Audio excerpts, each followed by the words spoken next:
About a year ago, I was meeting with a very successful business owner. He had built several businesses over the years, owned investment properties, and by most people's standards, had already made it. As we reviewed his tax return together, he looked at me and said, Jean, I worked harder than ever this year. We had one of our best years. So why do I feel like so much of my income disappeared to taxes? I smiled and asked him a question. How much of your income came from assets and how much came from you personally? He paused because no one had ever asked him that question before.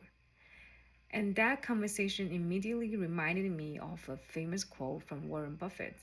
My tax rate is lower than my secretary's.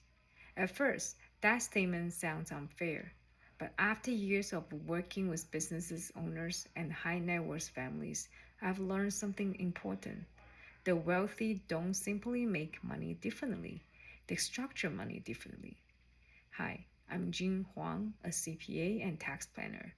I help business owners and high net worth families legally restructure how they earn, save, and invest so they can keep more of what they make and build long term wealth.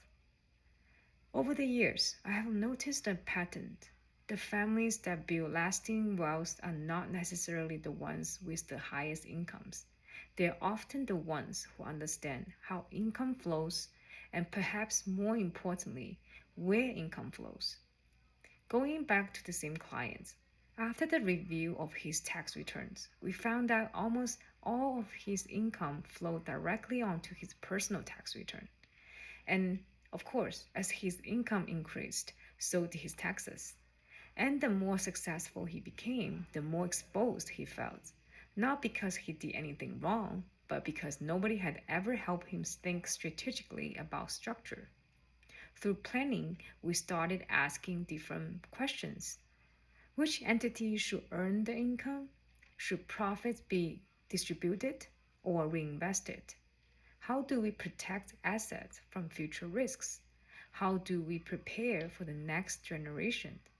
Something interesting happened. His focus shifted from how to make more money to how do I build a system around my money?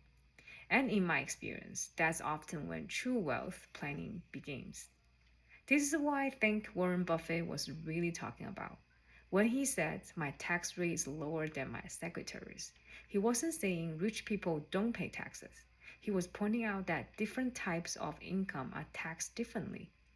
Most people earn income by selling time, wages, salary, bonuses.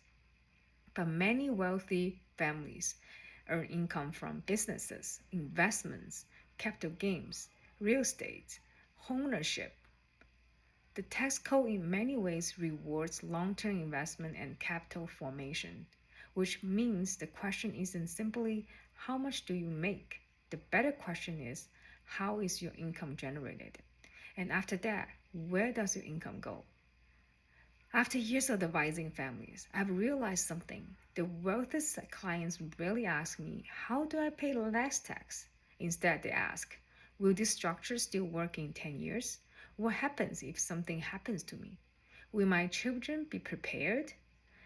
Because eventually, wealth planning stops being about taxes. It becomes about protection, control, and legacy. So when I hear Warren Buffett's famous quote, I don't hear a story about taxes. I hear a story about structure.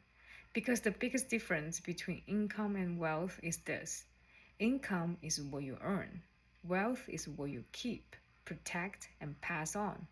And sometimes the most expensive tax strategy is having no strategy at all. I'm Jing Huang, CPA, and in the next episode, we will explore a question that surprises many people. Why do many wealthy people own almost nothing in their own names?